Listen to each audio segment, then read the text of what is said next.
worldview actually makes the most sense, even out of the explanation of evil. The very definition of it, the biblical worldview, makes the most sense. But then you have Christ. He makes sense of the question. He makes sense of those that are asking, why is this happening? You find him at a funeral weeping. And he's weeping because he recognizes that this is not how it was supposed to be. This is not how it was designed. Death was never God's original plan.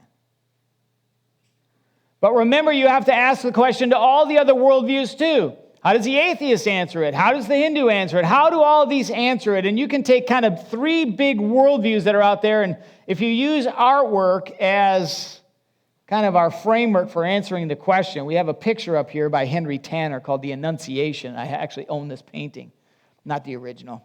I'll need a bigger offering for that. But it's a great picture. I love the emotion of it, of Mary. This is Mary. And the angel, just the moment the angel's walking into her room, to announce to her that she's going to carry the Christ child. And she's there thinking, whoa, what's that? And one thing I like about it, you can look at the bottom kind of middle right, her three toes sticking out of the blanket there. And just the humanity of who she is, but the encounter she's having with glory in this moment. It's quite a mix of emotion. Now, when you look at a piece of art, and you can liken art to creation or the created order or the universe, you have three options. You could have option one, God is not in the picture. In other words, there was no artist. This just happened. Two, God is the picture. Everything is divine. The paint, the frame, the canvas, everything is God. You, me, the bees, the trees, we are all divine.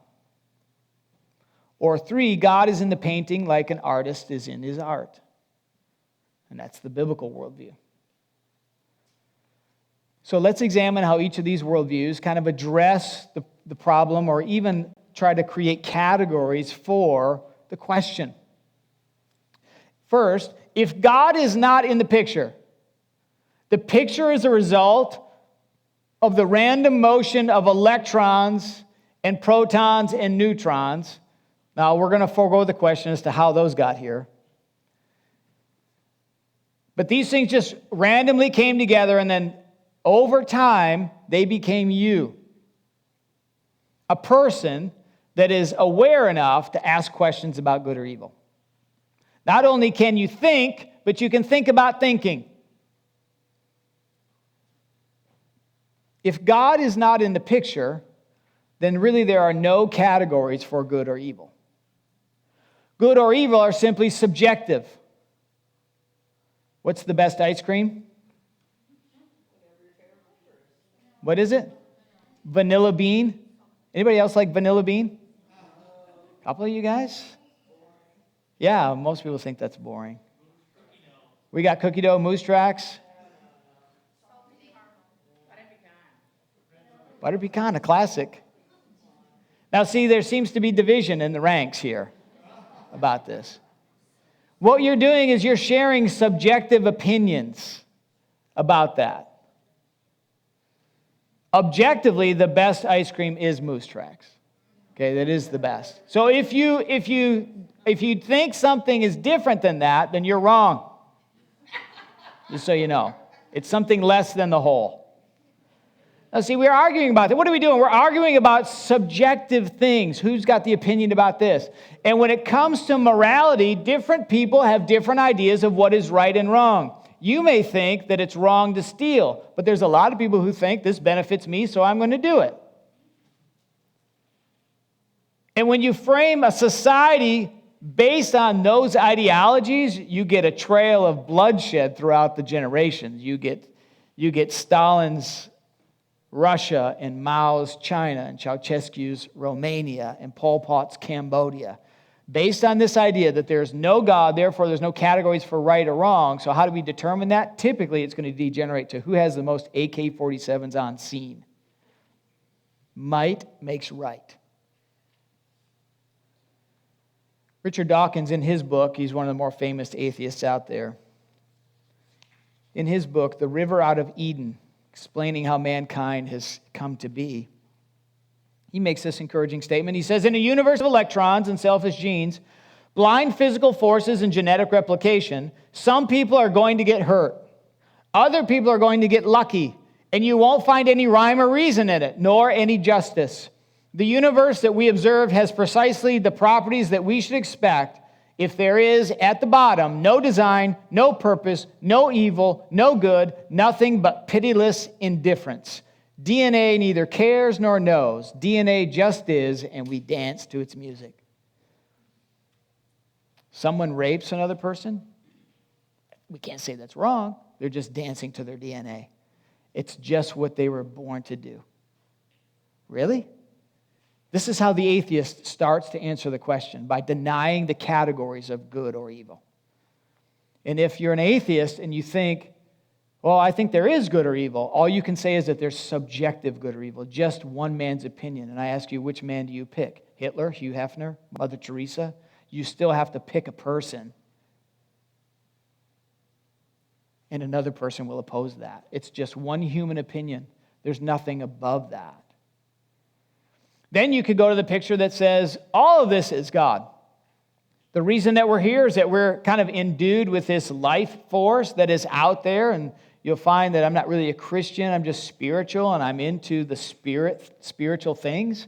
And everything in the world has arisen because of this force that comes about.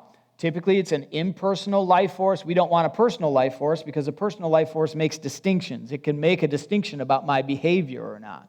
So I want a force that gives me life, but I don't want a force that holds me accountable. So we create this idea that all of us are gods. And if I'm God, who are you to tell me what to do?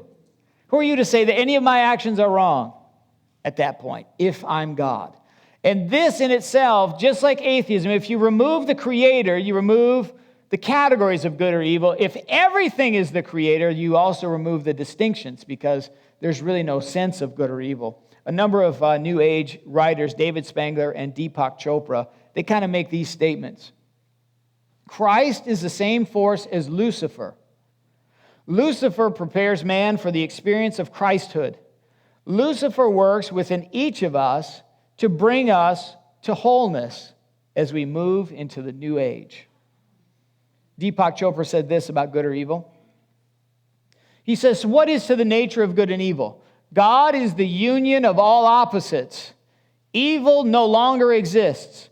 Only when it is totally absorbed into unity does the threat of evil end once and for all. And to that I say, what?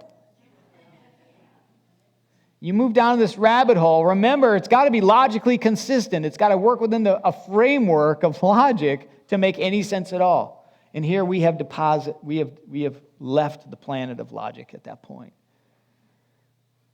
The categories, if everything is the same, all godness, then there's nothing we can point to that says that's good and that's bad. There's no distinctions. Now you have Jesus who comes onto the scene and he makes a different take on this. He can make sense of the painting.